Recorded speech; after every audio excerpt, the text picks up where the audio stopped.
Hello, everyone, and welcome to A New Direction. My name's Jay Izzo, and oh man, we brought him back. It's another great show here. Art Turock, the book Demolish Your Comfort Zones, and we call it Part 2. Part 2, if we're going to say it in French, Part 2. The Part 2 is to unlock your, demolish your comfort zones.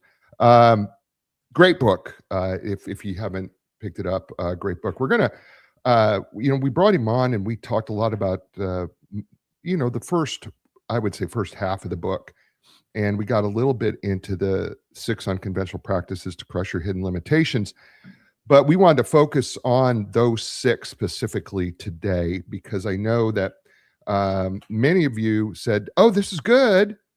But what's the rest of the story? And so we decided to bring Art back, and we're going to focus nothing but on those 6 practices and refresh your memory on the first few that we kind of talked about a little bit, but we're going to kind of brush up your memory a little bit and then focus on the last 3.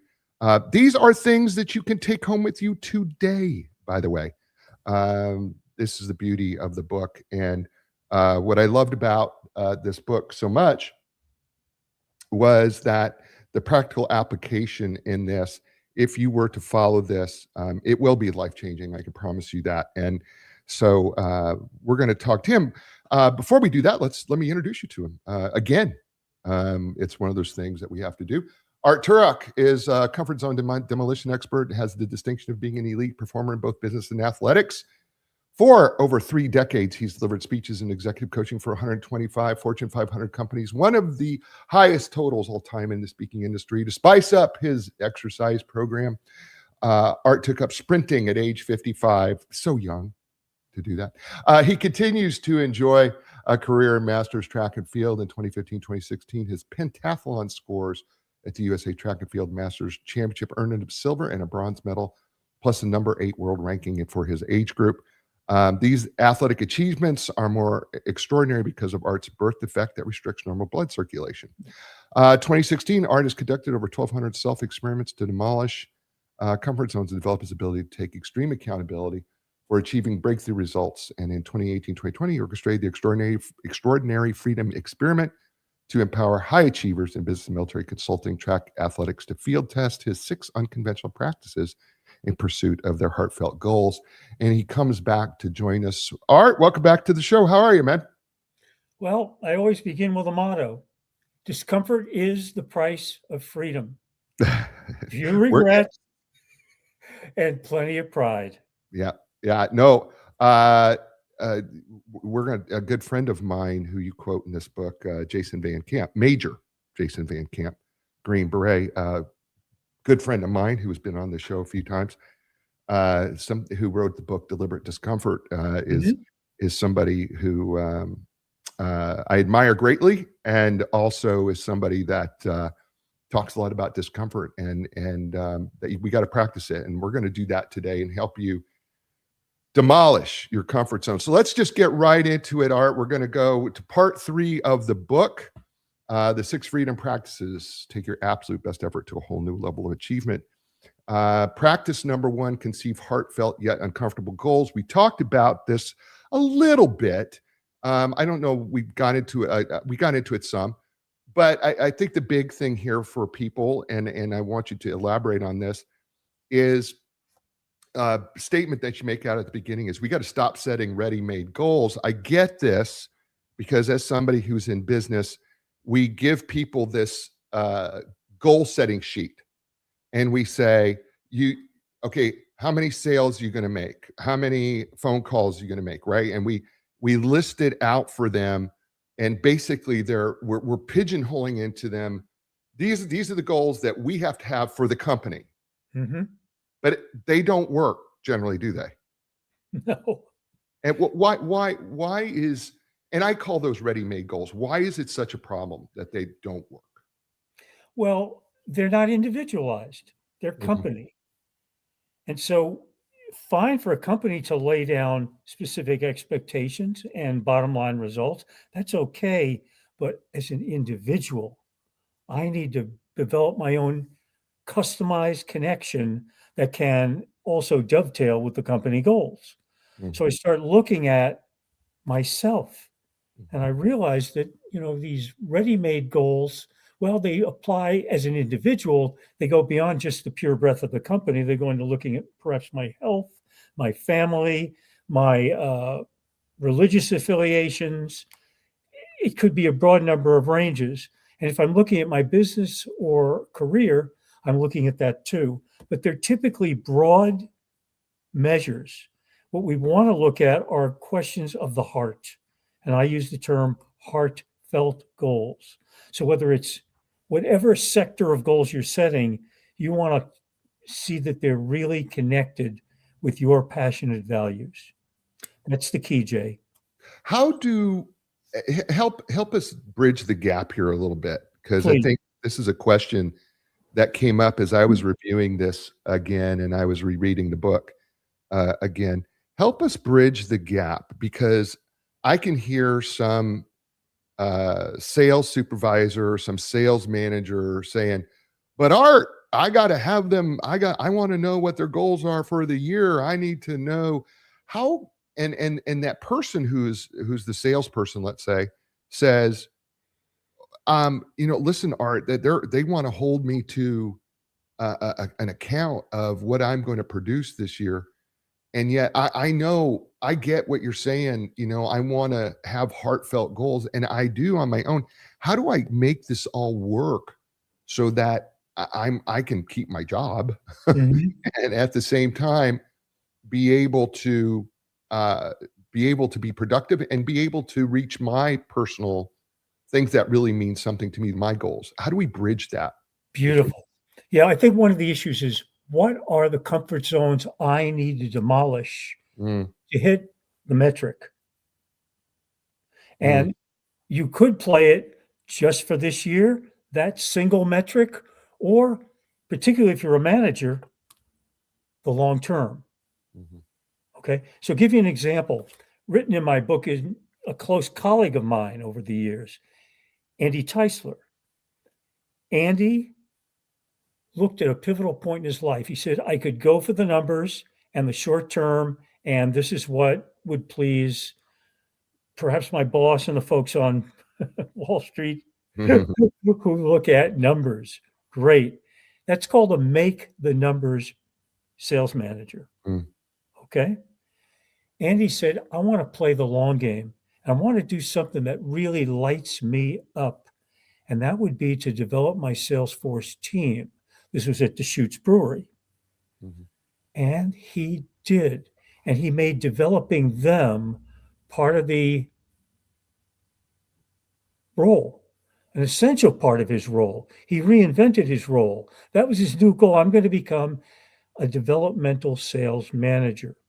And I am going to literally make that role transition, make the numbers, developmental leader, developmental manager.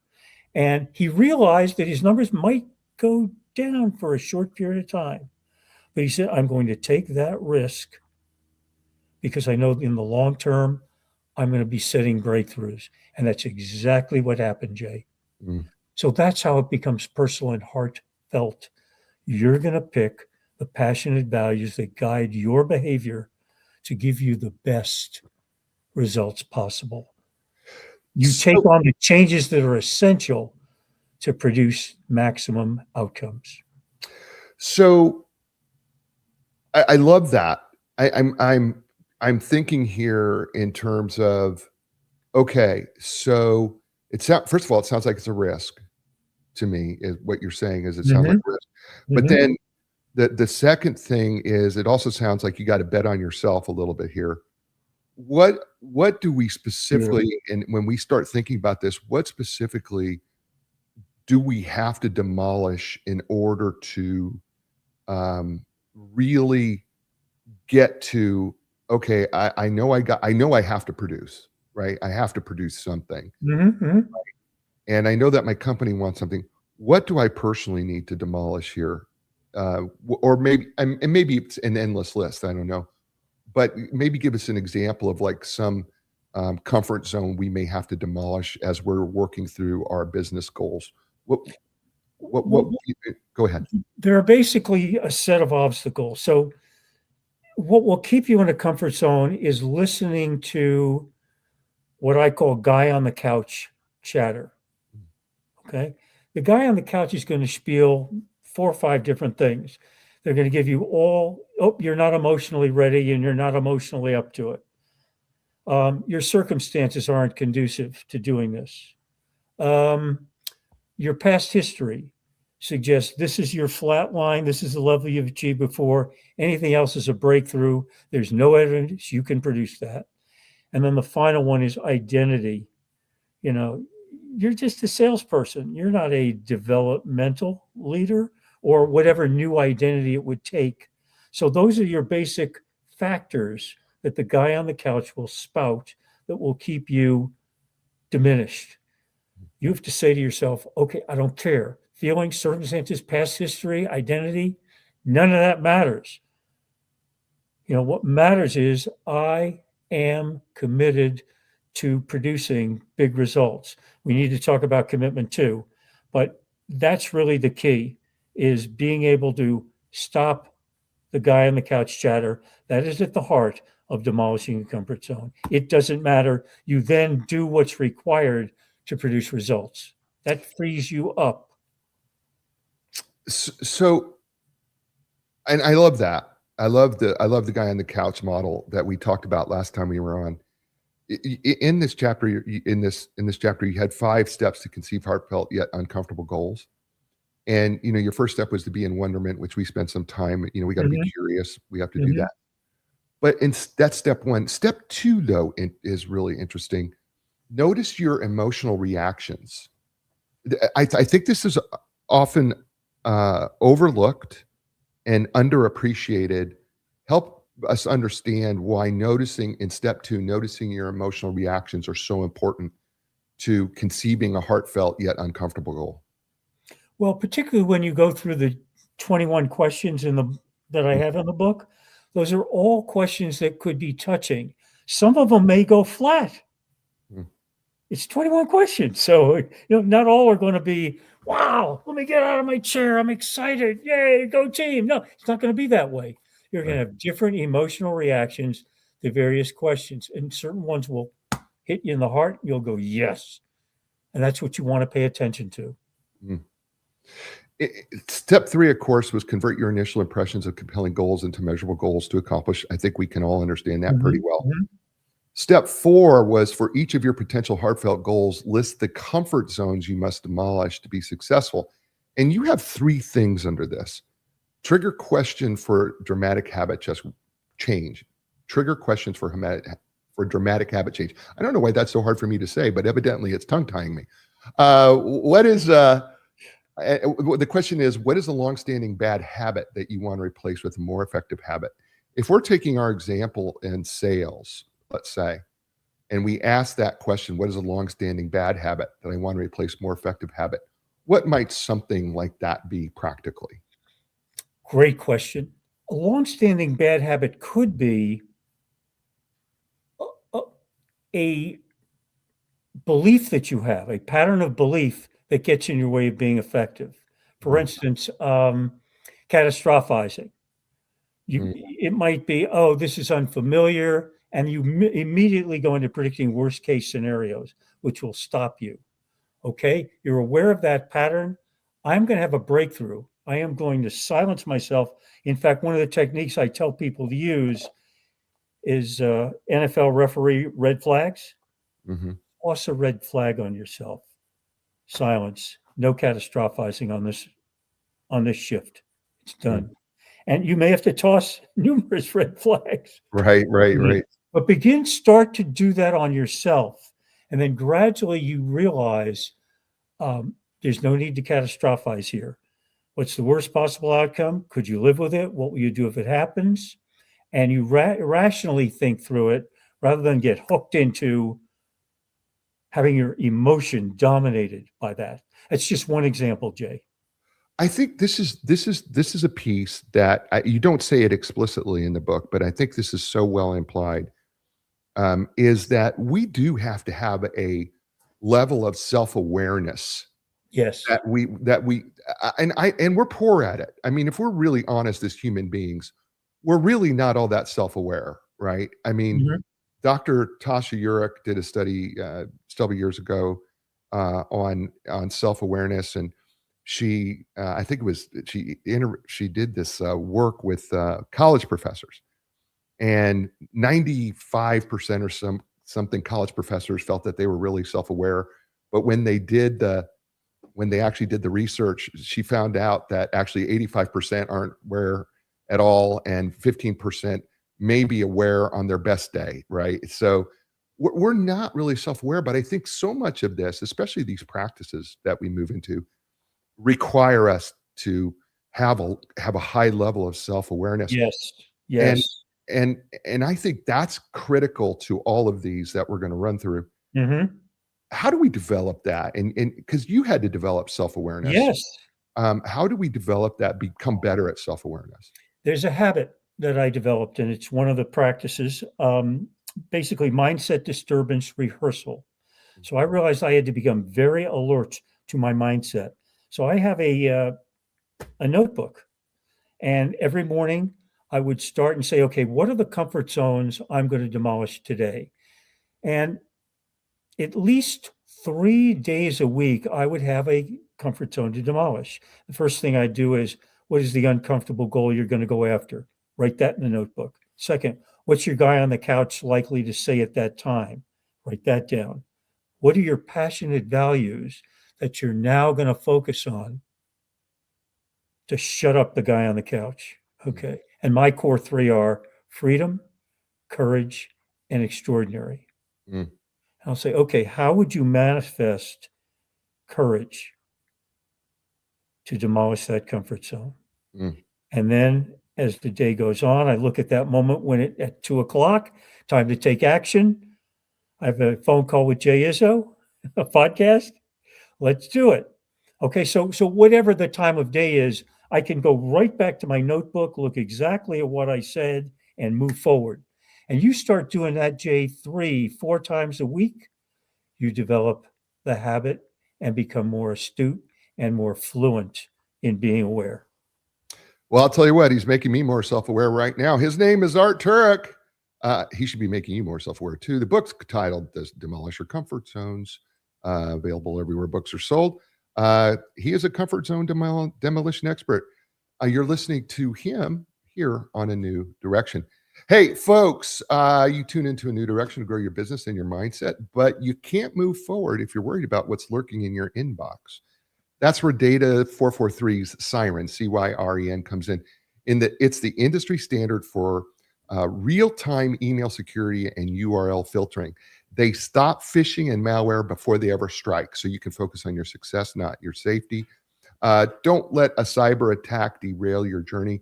Go to data443.com, look for Siren, CYREN, today, and secure your future. And Linda Craft, Team Realtors. We all know that buying or selling a home isn't just a transaction, it's a major life transition. Whether you're buying your first place, making room for a new baby, or downsizing for retirement, can be incredibly stressful. This is why you need the Linda Craft Team Realtors. For over 40 years, Linda's been helping people in the Greater Research Triangle Park community navigate these big life changes. Her team doesn't just sell houses, they take the stress out of the process so you can focus on your future. Don't go it alone. Let 40 plus years of experience work for you. Visit lindacraft.com, LINDACRAFT.com. And we're back here on A New Direction with Art Turock, author of the book Demolish Your Comfort Zones, 6 Unconventional Practices to Crush Your Hidden Limitations. Fabulous book. I've read it a couple times now, and have to be honest with you, it gets better every time I read it. I find something in myself I need to change. Let's jump to practice number 2, declare no matter what commitments. I keep hearing this in my head, no matter what commitments, no matter what commitments. But and it's going to sound funny when I say this to you, Art, but I think people can have a problem committing to no matter what. Yeah. Right? I mean, so because I just find I don't know if it's irony But there is an irony in that I got to declare no matter what commitments, but I don't know if I want to commit to no matter what. So Then you're in trouble. Okay. yeah, so I think you got it. Well, but I think that's a realistic thing, is that people don't necessarily want to commit to a no matter what. And that's why we see people falling so far below their full capacity. So where I came up with that idea of no matter what is when my dad had a heart attack. Military guy, he knew what he needed to do for exercise. He didn't do it. And I was roaming the streets of Long Island. There was no Amazon at the time. So I was looking for a store and books. And I wrote my first book called Getting Physical, How to Stick with Your Exercise Program. Somehow, the heart of the book was the concept of no matter what. I looked at the difference between being interested in health and exercise and being committed, and developed this distinction, which 20 years later appeared on a Starbucks cup. So there it is. Quote number 200. I'll read it very quickly. There is a difference between interest and commitment. When you're interested in doing something, you do it only when circumstances permit. When you're committed to something, you accept no excuses, just results. I would edit it today. You accept no excuses, just do what's required to produce results. Now, the do what's required came from Winston Churchill, who talked about that phrase. So you start looking at it, Jay, most of the world is interested. They're empowered when they get the distinction. And that's become, as I do work with coaching clients, the fact that I don't just teach skills or mindset disturbance, but I'm also offering empowering transformational distinction. And this is one of them. In this committed thing, there is something that you say, and I know it's true. I mean, and I think this is obviously true to most people. If you're passionate about something, you're going to be more likely to do it, right? Right? If we're not passionate about something, we're less likely to do it, right? That's just a fact. So, but you say something about the chief obstacle is generating sufficient courage. And you said the immense pleasure can come from pursuing goals that express your core passionate values. But the courage part kind of fascinated to me.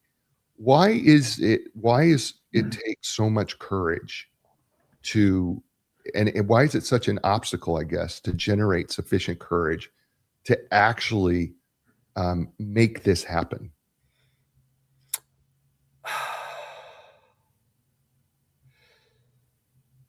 That you're causing me to think, because I look at any passionate value that gets you moving, not courage exclusively, or even predominantly. Because as I said to you, Jay, my passionate values are freedom, courage, extraordinary, any of which could get me moving and flowing.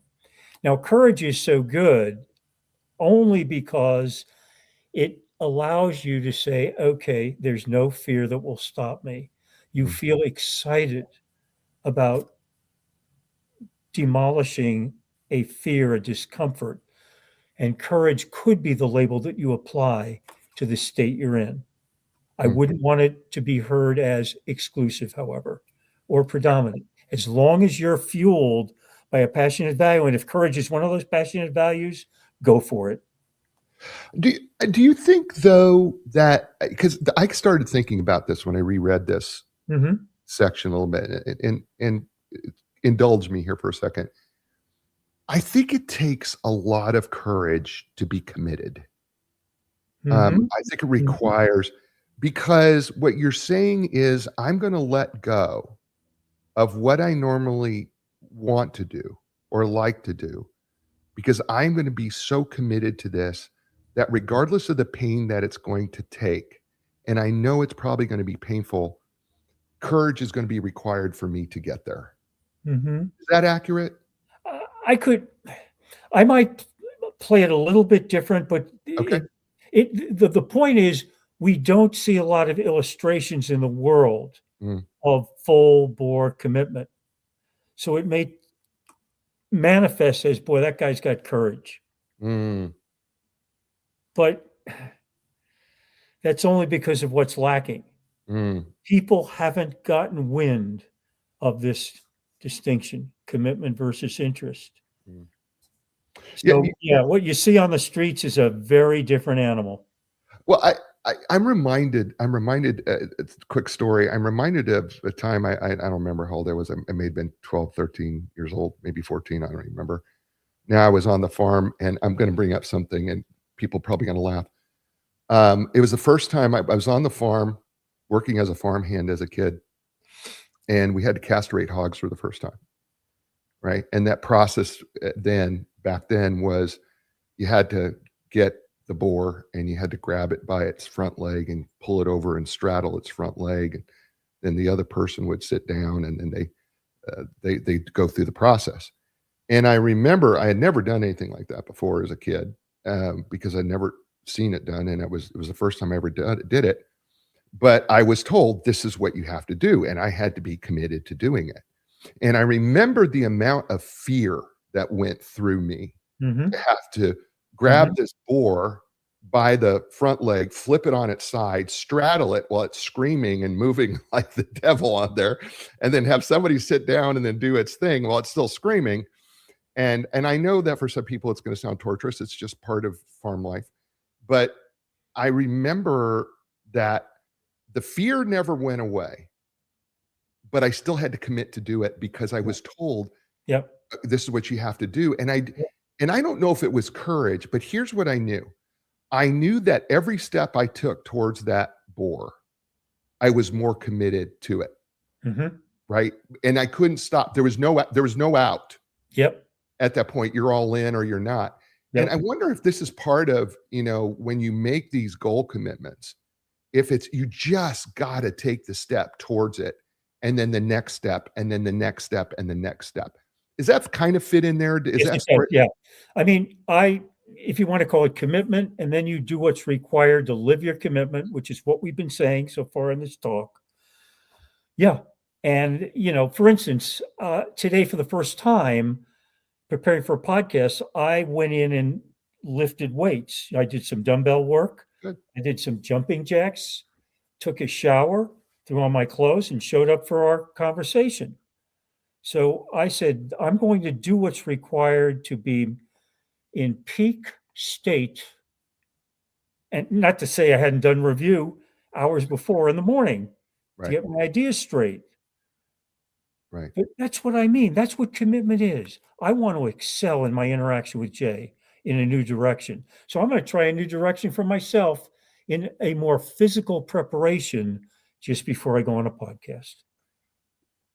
I just had this conversation with the sales team yesterday that, we have to be, I don't care what industry you're in. We bring 4 parts of ourselves into every situation: physically, mentally, emotionally, and spiritually. And, oftentimes we're prepared mentally. We can get prepared emotionally.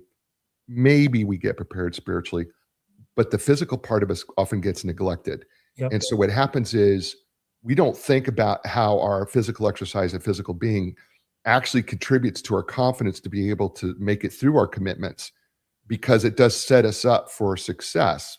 And that's consistent, by the way, with John Wooden and his pyramid of success is, conditioning, right? You got to have conditioning physically, mentally, emotionally, and spiritually. I think that's what you're saying here too, is that you've got to practice all 4 of those areas to be fully committed, right? You have to be in shape. You have to get yourself in shape for it, right? I mean, I know I do. I have to be in shape to do this. Jay, I was in the streets sprinting on hard concrete in February here in Seattle, right by my home. Mm-hmm. And a woman walks up with her dog and says, "Wow, that's cool. What you're up to." 50 minutes later, she comes back and I'm still sprinting. And these are 30, 60, 90-yard sprints. Mm-hmm. And she says, "Wow, you're impressive." Mm-hmm. We have a conversation, and all of a sudden she says, I teach a class at Juanita High School, and it's in sports medicine, and I'd like you to come in and speak. just like that. Mm-hmm. She understood the value of exercise. And what's the topic I'm speaking on? The big payoffs of exercise when you start as a high school student. Long-term payoffs. Yeah. Yeah. It just is. And by the way, sometimes we think of exercise only physically, but again, it's conditioning ourselves. Yep. It's physically, mentally, emotionally, spiritually. We got to be in that That's, condition in order to make that really, and really that's work. where deliberate practice comes in. We're talking about full capacity. And So being committed to it, that's right? right. And being committed to that That's goal. why I've got these 6 practices, because they're all essential and they flow together. Yeah. Please, let's continue some of the other practices. Yeah. All right. So let's go to practice 3. Rehearse to demolish comfort zones. Yeah.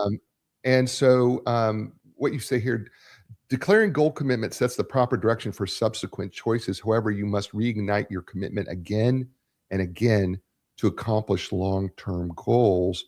And you talk about mindset disturbance rehearsal. Yeah. I mentioned that Yeah. just a few minutes earlier. Exactly. Yeah. So perform uncomfortable tasks after action, AAR, the after action Mhm. review, Mhm. improve efficiency to demolish your comfort zones.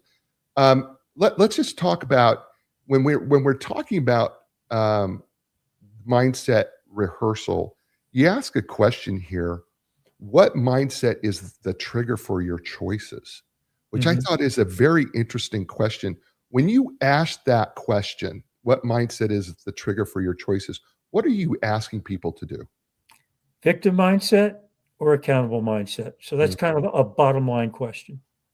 mm. That question. It's nothing more So, than that. where's your Facing, head at? facing the truth. Yeah. Yeah. And then being honest enough with yourself to say, you know what, this is the reality of where my head's at right now and how I'm thinking.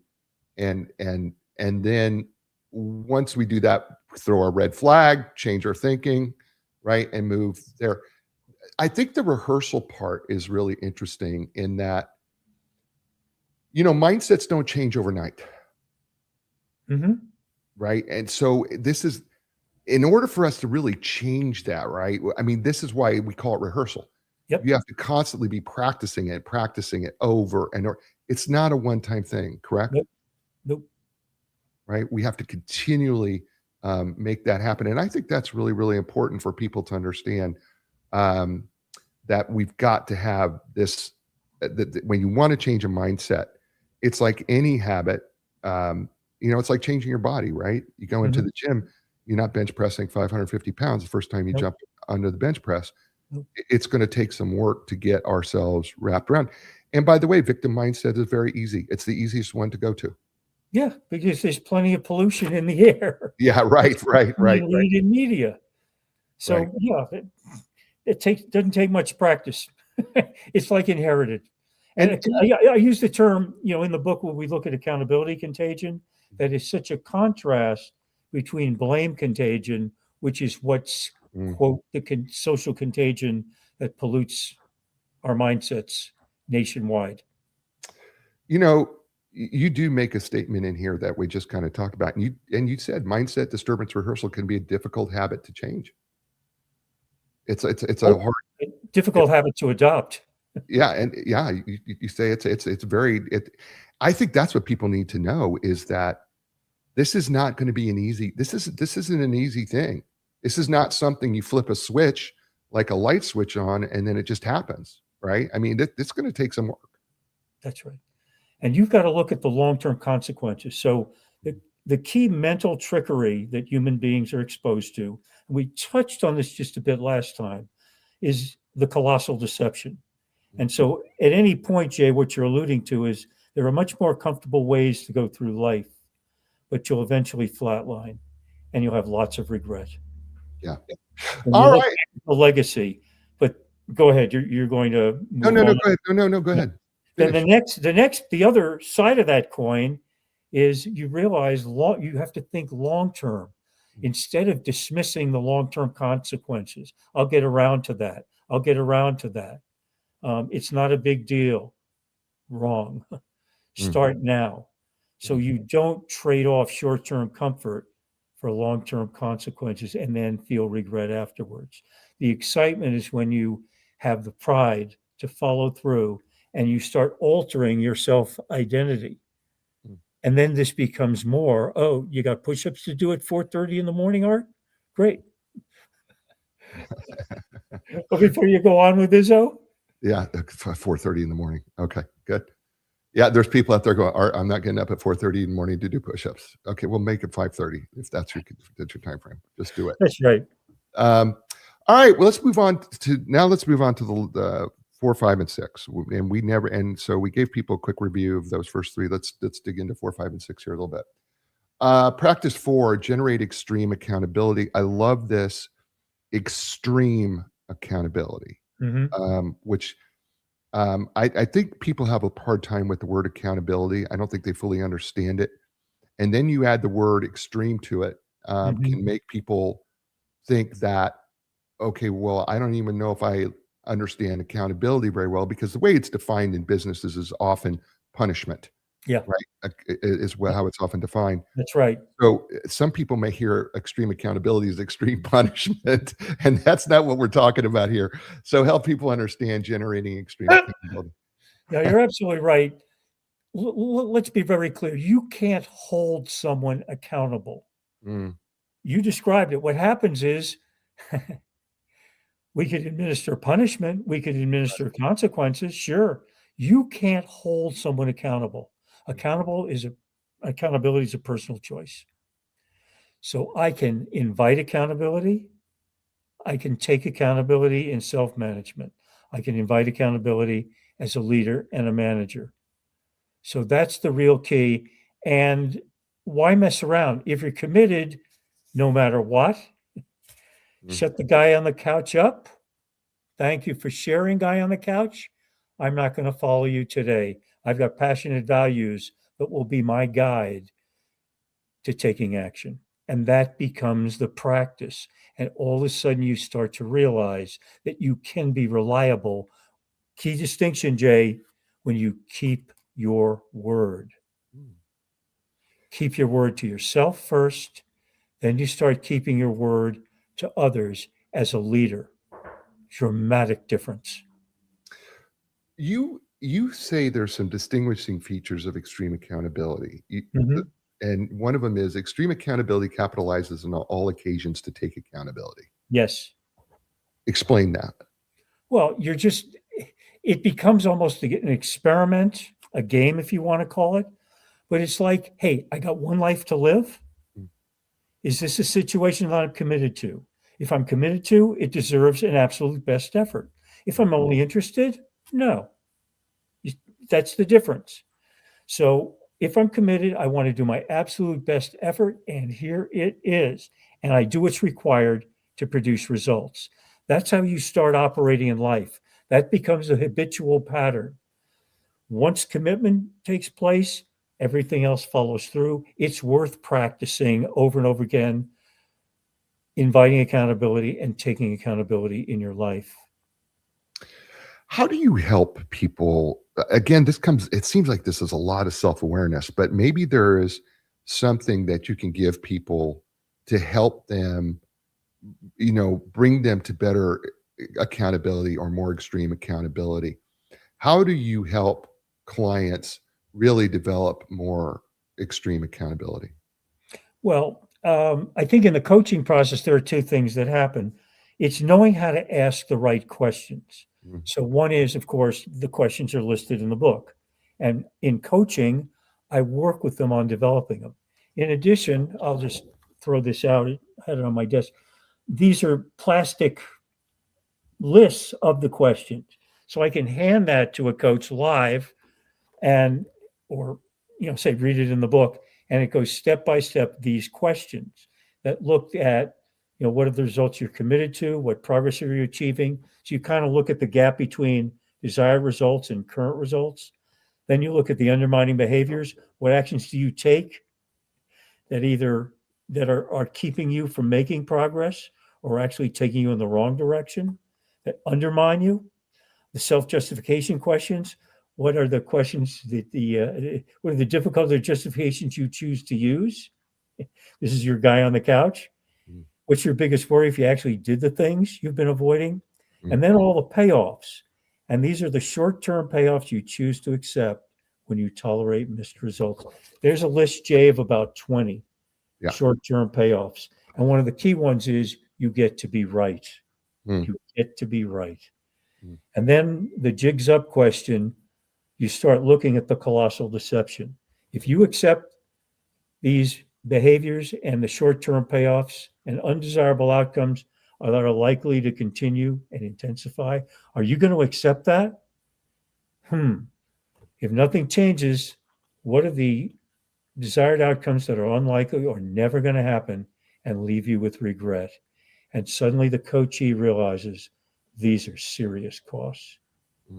They're facing the unvarnished truth. Then call to action questions. Okay, what are the actions you're going to need to take? There are like 5 or 6. So this is very systematic. And this is what happens in coaching. Beautiful. His name's Art Turock. The book is entitled Demolish Your Comfort Zones, 6 Unconventional Practices to Crush Your Hidden Limitations. Outstanding book, practical guide. A lot of, I'll tell you what, it's challenging. It's going to challenge you. So if you don't want to be challenged, then okay, fine. But if you want to change your life and you're tired of where you're living right now, this is it right here. Check it out. You're listening to Art and I here on A New Direction. Hey, in a digital world, your inbox is the front line. Is yours defended? Data 443's Siren, CYREN, provides next generation anti-phishing and threat detection that works instantly in the cloud. It's the invisible shield that keeps your business running smoothly while blocking the chaos outside. Protect what you've built. Head on over to data443.com. That's DATA, the number 4, and the number 3.com. Check out Siren, CYREN, and get protected today. And Linda Craft Team Realtors. You know what? If you're planning a move, you have to check out lindacraft.com. I'm biased, I get it. But honestly, it is much more than just home listings, right? You find that on real estate websites. Linda and her team understands that moving impacts your whole family. That includes your kids and your pets, right? That's why her website features exclusive advice from a child psychologist on how to help kids adjust to a move, and even tips from a veterinarian on how to move with pets. It is the complete emotional resource center for your family. So see the difference for yourself in real estate websites and in real estate professionals. Log on today at lindacraft.com. That's LINDACRAFT.com. And we're back here on A New Direction with my friend Art Turock and his book, The Demolish Your Comfort Zone, 6 Unconventional Practices to Crush Your Hidden Limitations. And we are walking right through these pretty well. Let's move to practice number 5. Develop abilities through deliberate practice. Now, anytime I hear the word practice, I go back to many, many, many years ago when Allen Iverson was being interviewed and said, practice? We're talking about practice. But it is important. Talk to us about developing abilities through deliberate practice. What are we getting at here? Yeah, well, there's a difference between reps and doing the same basic rep over and over and over again. And deliberate practice means that you don't count it as a rep unless you're doing something uncomfortable. Okay. And so that's the real key. You're finding a different slant on the behavior. So for instance, one of the biggest fears known to mankind is public speaking. Right. Okay. It's rated even higher than fear of death on Book of List. That's correct. Which means that some people would rather at a funeral be in the coffin than giving the eulogy. That's correct. Yes. I was going to use that. Art, you stole it. That's so good for you. It's Jerry Seinfeld. Let's give credit. Yeah, well, let's give credit where credit's due. It is Seinfeld who did that. Yeah. There's a group, again, written in the book, and I've just rejoined Toastmasters International because I'm going to be giving a speech to a group I've never addressed before. Oh, interesting. High school students. I've done executives, college students, prison inmates, high school students. Remember, I was invited to a class, Right. wanting to high school. So I said, I got to rejoin Toastmasters. they have the brilliant design, and leaders out there, can you design your meetings so that you have people practicing? So if it's public speaking, they could look at various skills when they get up in front of the group. It could be vocal variety, different speed, different tone, different intensity, gestures, big gestures, whatever, movement. There are so many things. So it could be various skills, maybe 10 skills within the arena of public speaking that people could be working on. They could even be working on attention grabbing openings, mindful, memorable closes. So you see, you start looking at the behavior pattern and you break it down into skills to practice. And the uncomfortable part is perhaps breaking it down, doing things that are a bit microscopic, and then you have to get feedback on it for it to count as a rep in deliberate practice. Art, you are so right. And I see this often in the coaching that I do with businesses. It so often in these sales teams, I will find that they're good salesmen, they produce a lot, but they stop practicing. They don't think they need to improve their skill. Yeah. And I have to, I'm going to be really honest with everybody on the show and you. I practice this show throughout the week. I am practicing the show. I'm reviewing the notes. I'm practicing the show. I am literally trying to help myself improve what you call step one, set a higher standard of performance for a particular skill, right? Yep. And then step two, describe a noticeable improvement in performance, right? Smoother transitions, smoother segues into the next thing. Step three, design practice situations so you get feedback on the skill. Checking out with my wife is one way I'll say, hey, what do you think of this, right? Because my wife is my biggest fan and also my biggest critic. And so I know, right? And so I know she's going to tell me the truth, right?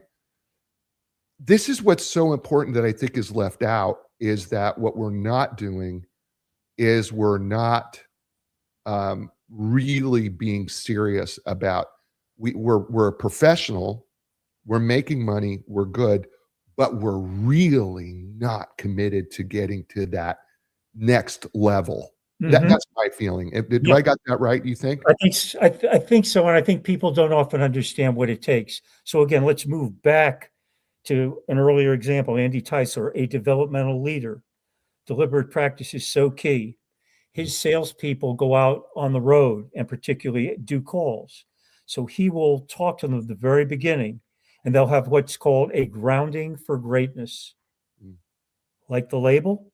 And he said, today is a day in the field together. We're going to be driving around to various meetings. And what is the skill set that you're going to be deliberately practicing today? And Right. I'll ride with you and I'm going to give you feedback. Let's talk about exactly what you're going to practice at each of the calls we make. And at the end of they give feedback as they move to the next call, and then move to the end of the day where they do an after action review and sets that sales rep up to have a spectacular learning opportunity. They had lots of practice reps deliberately. And it's deliberate. And this is the thing. Like, I know I interviewed one of the Blue Angels on the show years ago.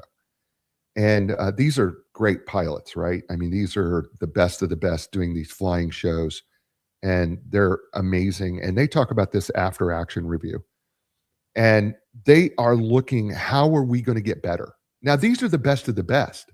I mean, they fly inches away, from each other in these shows. And they're still working on what can we improve.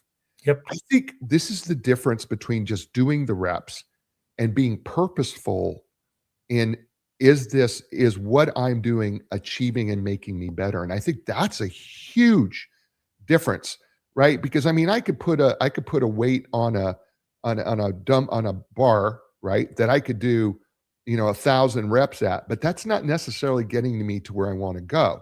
Nope. Right. So it has to be very intentional and very purposeful. And there has to be a goal at the end of it. What are you trying to achieve That's right. here? That That's I think it just fits into this so well. That's right. So if I say I want to be a outstanding coach, I have to dissect the coaching process and say, okay, what's going to allow me to be unusual? Well, there's plenty of people who are just pure mindset people. Right. Now, if I can build in extraordinary skills like the package of 6 that we're talking about, build that into it, give a variety of tools to use for leaders like these cards, the red flags that can be spontaneously processed on their teams. Now I'm starting to add additional pieces and then distinctions. So, for instance, a good distinction that we've just mentioned briefly is keep your word to yourself. So, Jay, you keep your word to your podcast guest. You said, I'm going to write an Amazon review about your book. Yep. It's up. Yep. You said, I'm going to have you back on the podcast. I'm here again. Yep. You reliably keep your word. So that's a powerful piece to build that into any individual, but also in an organization where, that could bridge right into this notion of accountability contagion. Organizations where you keep your word could be one manifestations of that accountability contagion. And that is practice number 6. Yes. Which is, did you see how I did that segue? You kind of led me into that. You kind of Exactly. You did I'm becoming a podcast host. You did a great job there, Art. You're leading me right into it. I've hung out with a good one. Well, he's trying to get better. Practice 6, orchestrate accountability contagion. Wait a minute, Jay, let me make that point. Most podcast hosts tell me the questions they're going to ask ahead of time. I have no idea what you and I are going to talk. I have an idea, all right? Right. That's it. It's not, or they ask me, give me questions to ask you. It's all kind of pre-rehearsed. So Right. I come in with a very different state when I interact with you. Right. So I want to make that distinction.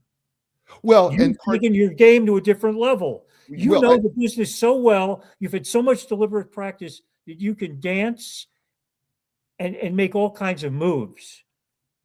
Well, but I right, but it's the preparation, because I'm doing the Exactly. reps. I'm doing the reps in the preparation, That's right.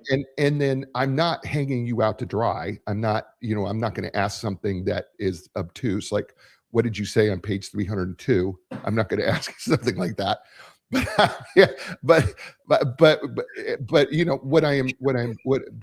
but I know that if the conversation is more organic, it's more real and it's more authentic, and it doesn't feel overly rehearsed, which is not. We don't rehearse the show. No. I said, this is where I want to go, and we'll go from there, and that's how we roll. Real quickly, what is orchestrate accountability contagion? Well, again, social contagion is simply when you, even several steps removed from people, if someone knows someone, you tend to mimic them. So it could be anything from adding weight to becoming obese to the types of rimmed glasses that you wear. Yeah, right. I mean, there's all kinds of things that people copy. One of the worst is blame contagion, and that runs rampant. So I decided one day, and I believe I am on the cutting edge on this concept, why not accountability contagion? And so we've already alluded to it a few times with tossing red flags and, being rigorous about accountability and making that joyful. So in some occasions, for instance, I've gone into classes and taught accountability in a math class. Right. And the math teacher said, yeah, the bottom line mindset is I suck at math, literally. Right. That has been the contagion spreading in that class. Right. And I came in, assaulted it in my presentation. She, in turn, followed up and created a new culture in that class, and dramatic changes took place. Right. So this is what we're talking about, a leader who really infuses the organization with a zest for accountability. That's beautiful. It runs contagious. Yeah. I love that. What a way to What do you love finish. about it? What's that? What do you love about it specifically? Well, because you know what? If we aren't intentional, anything becomes contagious, and it's generally not something good. And so what Yep. we don't correct, we accept. Yep. And what we accept generally is not ever good for us, and that becomes contagious because we focus on the things that we don't correct, and those things are the things that are keeping us from finding new opportunity and are keeping us from being as successful and healthy as we possibly could be in Mhm. any area of our life. Mhm. And so that's why I think it's so beautiful, is because we have to be so intentional about what we want to be contagious. Mhm. And if we want to create a virus, why not create a good one? Yeah. Right? It's This one has of been the fun. This has been fun. We've done an hour. I know you're looking at me like going, surely I feel like we just started, right? I mean, Yeah. it does. It feels like we just started, but this is what happens when, we're having a good time and we're really digging into the material and we're really understanding the material. And thanks everybody, Jay Pulslap. Thank you for tuning in, and everybody else for doing that. Art, tell people how they get a hold of you. Absolutely. Well, two things. Obviously, the book is on Amazon.com, but more importantly is the coaching work that I do. And that is basically you have two possibilities. One is a 90-day breakthrough project. That's how I set it up. I have a series of coaching conversations throughout those 90 days, and I am rigorous with the word breakthrough because a person needs to sign up, go to my website, artturock.com, the coaching page. There are 3 places to sign up. What you will get to make the cut is some questions. And I ask you to fill out the questions so that we can have a productive, free, complimentary conversation. And we'll go at it for 45 to 60 minutes. And we'll both be able to make a decision. Is there a fit here that's going to produce a breakthrough? Not about liking each other so much as have we created enough progress in this brief period of time? Art just getting a couple of questions, bam, moving into a coaching session where heck, yeah, we have the real chance for a breakthrough. And now the other piece is because they're learning distinctions, because I'm also going to have them use a tool called the Full Focus Planner, which credit to Michael Hyatt and his group for that. They're getting all these tools that then allow them to have more than just 90-day breakthroughs, but a lifetime of breakthroughs. Awesome. artturock.com, right? Coaching page. Go to the coaching page. I will have that on the blog post for the show. Art, stay with me, folks. You know what? You're in control of 3 things: your attitude, your effort, and your resiliency. The fact of the matter is, life doesn't always give us what we want. And sometimes we find ourselves in situations we didn't choose. But what you have control over is your attitude. Make it a positive one. That's within your control. Not always easy, but you can do that by being intentional. Second is your effort. That's tied to your excellence. We don't always have the same amount of energy in the tank, but whatever you do have, you can be excellent with. How excellent are you going to be right now? And then finally, your resiliency. We all get punched in the gut or punched in the teeth and get knocked down, but it's up to you to get back up again. Why? Because you're worth it, and we want you on the team. I'll be back next week with another great guest, another great show. It's really easy for me because I have great guests and great books. You know what? Thank you very much. You had a lot of choices. You chose us. Appreciate you. Give us a thumbs up on YouTube, wherever you're listening to the show. Give us an Amazon 5-star review, or, well, not Amazon, but give us a 5-star review wherever you're at the show. See, I can even make a mistake now and then. We really appreciate it. Let us know what you'd like to hear too as well. As I say to you all over the world, you know what that is, right? Ciao, everybody.